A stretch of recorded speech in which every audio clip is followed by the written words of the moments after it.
اعوذ باللہ من الشیطان الرجیم بسم اللہ الرحمن الرحیم ہنالک دعا زکریا ربہ قال رب ہب لی من لدنک ذریۃ طیبہ انک سمیع الدعاء۔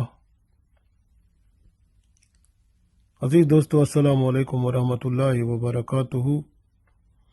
سورہ آل عمران آیت نمبر 38 پڑھی ہے۔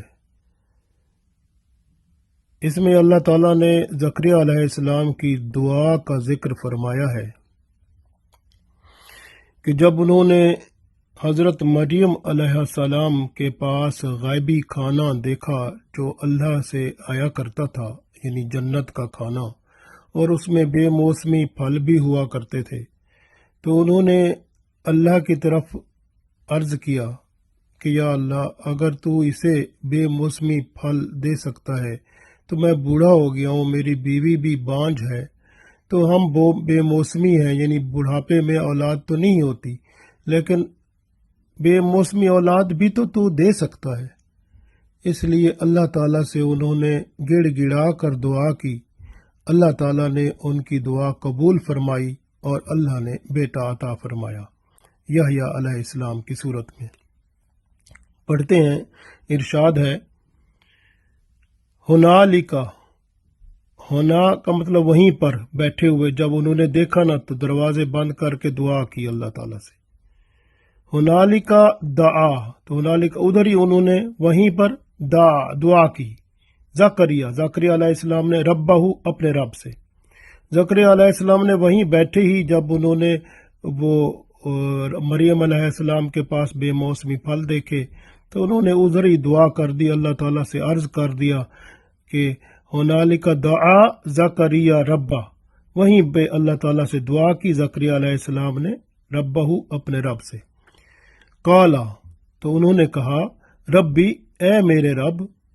حبلی، مجھے عطا فرما، من لدنکا، اپنے پاس سے، ذریۃً، اولاد، طیبہ، پاک، مجھے اپنے پاس سے پاک اولاد عطا فرما، انکا، بے شک تو، سمیع، سننے والا ہے دعا کا۔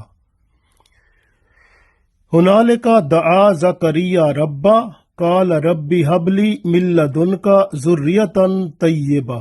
انکا سمیع الدعاء۔ تو یہ حال جب انہوں نے دیکھا کہ اللہ کی طرف سے کھانا غیب سے آتا ہے مریم علیہ السلام کے پاس، اور بے موسمی پھل بھی موجود ہیں، سب کچھ دیکھ کر زکریا علیہ السلام نے اللہ تعالیٰ کو پکارا، عرض کیا، اے میرے رب، اپنی قدرت سے مجھے نیک اولاد عطا فرما، تو ہی تو دعاؤں کا سننے والا ہے۔ حضرت زکریا علیہ السلام کی اولاد نہ تھی، بوڑھے ہو چکے تھے، بیوی بانجھ تھی، ایسا بڑھاپا جس میں اولاد ہونے کی امید نہیں ہوتی۔ مشاہدہ قدرت جب انہوں نے دیکھا تو اس سے وہ دعا پر مجبور ہو گئے، اور دل کی جو اندر کی ایک خواہش تھی وہ باہر آ گئی کہ اللہ تعالیٰ سے دعا کریں کہ اللہ تعالیٰ ہمیں بھی اولاد عطا فرمائے۔ سو دیکھا وہ رب تعالیٰ، وہ جو مریم علیہ السلام کو بے موسمی پھل عطا فرما سکتا ہے، تو وہ مجھے بے موسمی اولاد بھی تو دے سکتا ہے، تو اس لیے انہوں نے دعا فرمائی۔ یہاں سے ہمیں بھی ایک سبق ملتا ہے کہ جب ایسی صورتحال ہو، ہم دیکھ لیں جس میں قدرت الہی ظاہر ہو، تو اس وقت ہم بھی دعا کریں تو دعا کے قبول ہونے کا اس وقت یعنی بڑا قوی امکان ہوتا ہے۔ اس لیے زکریا علیہ السلام نے اللہ سے عرض کیا، رب حب لی من لدنکا ذریۃً طیبہ، تو مجھے اپنی طرف سے یا اللہ نیک اولاد عطا فرما۔ تو اسی طرح دیکھیں اس کے بعد بھی انہوں نے ایک دو جملے عطا فرمائے، انکا سمیع الدعاء، تو گویا جب بندہ دعا کرے تو اس کے بعد اپنی غلامی اور اپنی عاجزی اور انکساری کا بھی عرض کرے کہ انکا سمیع الدعاء، بے شک تو ہی تو ہماری دعاؤں کو سننے والا ہے۔ تو یہ اپنی عاجزی اختیار کرے کہ اللہ کے حضور اپنے آپ کو عاجز بنا کے ظاہر کرے اور اللہ تعالیٰ کے حضور عرض کرے کہ تو ہی تو ہے ہمارا سننے والا، ہم کس کے پاس جائیں، تو ہی تو ہمارا مالک ہے، تو ہی ہماری ضرورتیں پوری کرنے والا ہے، لہٰذا یہ جو ضرورت ہے اولاد کی میری پوری فرما۔ تو اللہ تعالیٰ نے پھر ان کی ضرورت پوری فرمائی۔ اصل میں حضرت زکریہ علیہ السلام پریشان تھے کیونکہ ان کا بچہ تھا نہیں۔ اب علوم نبوت جیسے ہوتے ہیں تو اسی طرح نبی بھی تھے، تو اس کا وارث وہ سمجھتے تھے کوئی ہو، تو اللہ تعالیٰ نے بے موسمی یعنی یہ جو پھلوں کو دیکھ کر ان کے دل میں خیال وہ جو تھا ظاہر کر دیا، تو پھر انہوں نے اللہ تعالیٰ سے دعا مانگی، دروازے بند کر کے اللہ کے حضور گڑ گڑا کر دعا مانگی، تو اللہ تعالیٰ نے ان کی دعا قبول فرما لی۔ تو اس طرح سے دیکھیں کہ دعاؤں کی بڑی شان ہے، اور اس طرح سے خاص طور پر جب بھی بندہ کوئی دعا مانگتا ہے تو دعا اگر اس کی اہمیت دیکھی جاتی ہے دعاؤں کے لیے، میں آپ تھوڑی سی بات بتا دوں کہ سب سے پہلے دعا کے لیے پہلی بات ہے کہ بندہ وضو کر کے دعا مانگے، پھر اس کو قبلہ رو بندہ ہو کے بیٹھے اور دعا مانگے، پھر جو ہے ہاتھ اٹھا کر دعا مانگے، اور پہلے اللہ تعالیٰ کی تعریف کرے، حمد و ثنا بیان کرے، اس کے بعد رسول اللہ صلی اللہ علیہ وسلم پر درود و سلام پڑھے، کیونکہ رسول اللہ صلی اللہ علیہ وسلم نے فرمایا کوئی بھی دعا جب تم کرتے ہو تو جب تم درود نہیں پڑھتے تو وہ دعا قبول نہیں ہوتی۔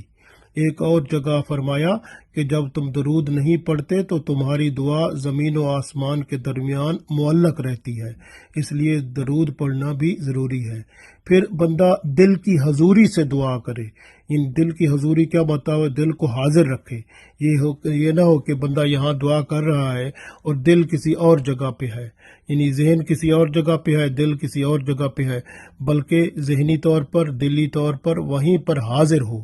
اور آپ صلی اللہ علیہ وسلم نے فرمایا تھا کہ اللہ تعالیٰ ایسی دعا کو قبول نہیں کرتے جو غافل ہو بندہ اور دل کا حاضر نہ ہو تو اس کی دعا قبول نہیں ہوتی، اس لیے بندہ غافل نہ ہو دعا مانگتے ہوئے۔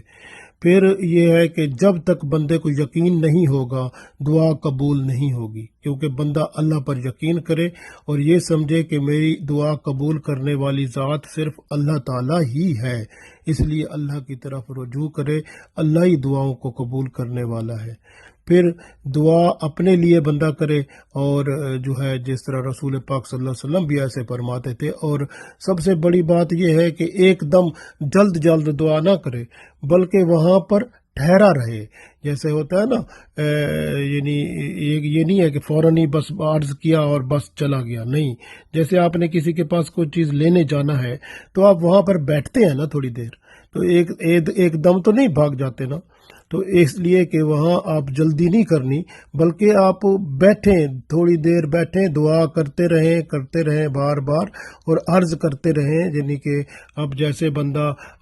جیسے کسی کے پاس عام دنیا میں آپ کسی سے کچھ لینا ہو تو بیٹھ جاتے ہیں، اللہ کے پاس بیٹھے ہیں تو اللہ کے پاس کچھ دیر بیٹھیں دعا کرتے ہوئے، اور عجز و انکساری کریں، اپنی عاجزی بیان کریں، تعریف کریں اللہ تعالیٰ کی، اور اس طرح سے خوشی کے ساتھ جو ہے اللہ تعالیٰ کو یاد رکھیں، اور ساتھ استغفار بھی کرتے رہیں اور اللہ سے عرض بھی کرتے رہیں، تو انشاءاللہ تعالیٰ اللہ تعالیٰ پھر آپ کی دعا ضرور قبول کرے گا۔ اس لیے جو ہے ہمیشہ یاد رکھیں کہ یہ دعا بہت اہم ہے، کہ جو ہے نا اللہ تعالیٰ دعاؤں، رسول اللہ صلی اللہ علیہ وسلم فرماتے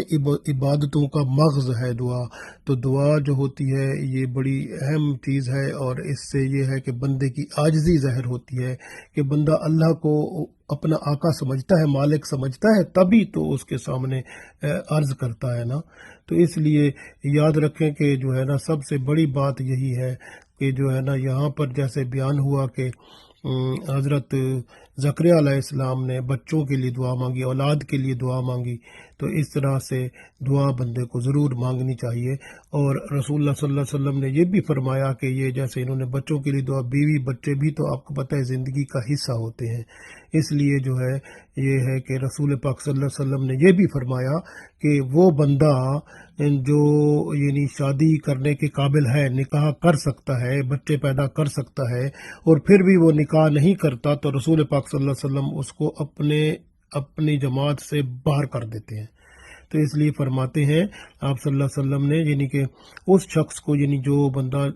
اس قابل ہے کہ وہ شادی کر سکتا ہے، لڑکا ہے، لڑکی ہے، عورت ہے، مرد ہے، نکاح کر سکتے ہیں، اولاد بھی پیدا کر سکتے ہیں، لیکن پھر بھی وہ بندہ نکاح نہ کرے تو رسول پاک صلی اللہ علیہ وسلم اس کو اپنے سے علیحدہ کر دیتے ہیں۔ آپ دیکھیں رسول پاک صلی اللہ علیہ وسلم نے فرمایا کہ النکاح من سنتی، نکاح جو ہے میری سنت ہے۔ پھر آپ نے ایک اور حدیث میں آپ صلی اللہ علیہ وسلم نے فرمایا فمن راغب عن سنتی فلیس منی، بس جس نے میری سنت سے انکار کیا، سنت سے اعراض کیا، سنت سے ہٹ گیا تو وہ مجھ سے نہیں ہوگا، یعنی میرے ساتھ اس کا تعلق نہیں ہوگا۔ تو آپ صلی اللہ علیہ وسلم نے فرمایا نا کہ نکاح من سنتی، نکاح میری سنت ہے۔ اگر ایک بندے کے پاس طاقت ہے، شادی کر سکتا ہے، نکاح کر سکتا ہے، بچے پیدا کر سکتا ہے، تو پھر بھی وہ نہیں کرتا تو اس کا مطلب رسول پاک صلی اللہ علیہ وسلم کی سنت سے ہٹ گیا۔ پھر آپ صلی اللہ علیہ وسلم فرماتے ہیں کہ فلیس منی، پھر مجھ سے اس کا کوئی تعلق نہیں ہے۔ اسی طرح سے ایک اور حدیث میں فرماتے ہیں آپ صلی اللہ علیہ وسلم کہ تزوجوا الودود الودود الولود فإنی مکاثر بکم الامم، فرماتے ہیں آپ صلی اللہ علیہ وسلم کہ تم خامن سے محبت کرنے والی اور بہت بچے پیدا کرنے والی سے نکاح کرو، کیونکہ تمہاری کثرت کی وجہ سے دوسری امتوں پر قیامت کے دن میں فخر کروں گا۔ تو یہ دیکھیں کتنی بڑی شان ہے کہ بندہ جو ہے رسول پاک صلی اللہ علیہ وسلم کو خوش کرنے کے لیے شادی کرے، پھر بیوی ایسی ہو کہ جس بچے زیادہ پیدا کر سکے، محبت کرنے والی ہو، اور پھر اللہ تعالیٰ کی کرم نوازی سے رسول پاک صلی اللہ علیہ وسلم کی امت کے جو ہے لوگ بڑھ جائیں گے تو قیامت کے دن رسول پاک صلی اللہ علیہ وسلم خوش ہو جائیں گے۔ تو پھر کتنی بڑی بات ہے۔ ہمیں تو رسول پاک صلی اللہ علیہ وسلم کو خوش کرنے کے لیے آپ صلی اللہ علیہ وسلم کی سنت نکاح بھی پوری ہو جائے، اور ساتھ پھر ہمیں جو ہے رسول پاک صلی اللہ علیہ وسلم کے ساتھ قیامت کے دن ملاقات بھی ہو جائے اس سلسلے میں، تو کتنی اچھی بات ہے۔ اسی طرح دیکھیں کہ قرآن پاک میں سورہ فرقان کی آیت نمبر 74 میں بھی ایک دعا ہے، وہ بھی ہمیں اکثر و بیشتر مانگنی چاہیے۔ اللہ تعالیٰ اس میں بتاتے ہیں کہ والذین یقولون ربنا ھب لنا من ازواجنا وذریاتنا قرۃ اعین واجعلنا للمتقین اماما۔ تو یہ دعا ضرور مانگنی چاہیے کہ اے ہمارے رب، یعنی جو بندے نیک ہیں، اللہ والے ہیں، وہ والذین، وہ لوگ یقولون، وہ کہتے ہیں ربنا، اے ہمارے رب، ھب لنا، ہمیں عطا فرما، من ازواجنا، ہماری بیویوں میں سے، و ذریاتنا، اور ہماری اولاد میں سے، قرۃ اعین، یعنی ہماری آنکھوں کی ٹھنڈک بنا ان کو، وجعلنا للمتقین اماما، اور ہمیں متقیوں کا امام بنا۔ تو کتنی بڑی بات ہے، دعا ہے بہترین قسم کی۔ تو اس لیے ہمیں یہ دعا مانگنی چاہیے، ربنا ھب لنا من ازواجنا وذریاتنا قرۃ اعین واجعلنا للمتقین اماما۔ تو یہ دعا ضرور مانگنی چاہیے۔ اللہ تعالیٰ جو ہے پھر غیبی طور پر مدد بھی فرماتا ہے، رحمت الہی بھی ہوتی ہے اور کرم بھی ہوتا ہے۔ ہمیں اللہ تعالیٰ کے ساتھ یہ جو رابطہ ہے دعا کا، یہ بندہ اور مالک کا ایک رابطہ ہے۔ جیسے مالک ہوتا ہے نا اور غلام ہوتا ہے، اب مالک جو ہے وہ اس نے دینا ہے، غلام نے لینا ہے۔ تو اس لیے ہم اپنے رب کے سامنے جب ہم مانگتے ہیں تو ہم واقعی بندے بن کے، غلام بن کے، اس کے جو ہے ایک ادنا سے نوکر بن کے، ادنا سے خادم بن کے اللہ تعالیٰ کے سامنے جب حاضر ہوتے ہیں تو عرض کرتے ہیں تو اللہ تعالیٰ بھی خوش ہوتا ہے۔ اس لیے دعا جو ہے وہ اللہ اور بندے کے درمیان ایک تعلق ہے، اور یہ تعلق اتنا خوبصورت ہے کہ جس میں یہ پہچان ہو جاتی ہے مالک کی بھی اور غلام کی بھی۔ تو اللہ تعالیٰ ہمیں ایسی غلامی عطا فرمائے، اور اپنی خواہشیں، اپنی ضرورتیں اللہ کے حضور پیش کر کے، اللہ سے ہی مانگ کر، ہمیں اس دنیا میں جو ضرورت ہے وہ اللہ سے مانگیں، اور آخرت کے لیے بھی ضرور مانگیں، کیونکہ یہ دنیا آخرت کی کھیتی ہے۔ یہاں پر آپ جو کریں گے آخرت میں اس کا صلہ پائیں گے۔ اس لیے دنیا میں اچھے اعمال کی دعا مانگیں، نیک ایمان کامل کی دعا مانگیں، اعمال صالح کی دعا مانگیں، اور خاتمہ بالایمان کی دعا مانگیں، تاکہ آخرت ہماری بہتر ہو۔ اللہ تعالی ہمیں توفیق دے، آمین۔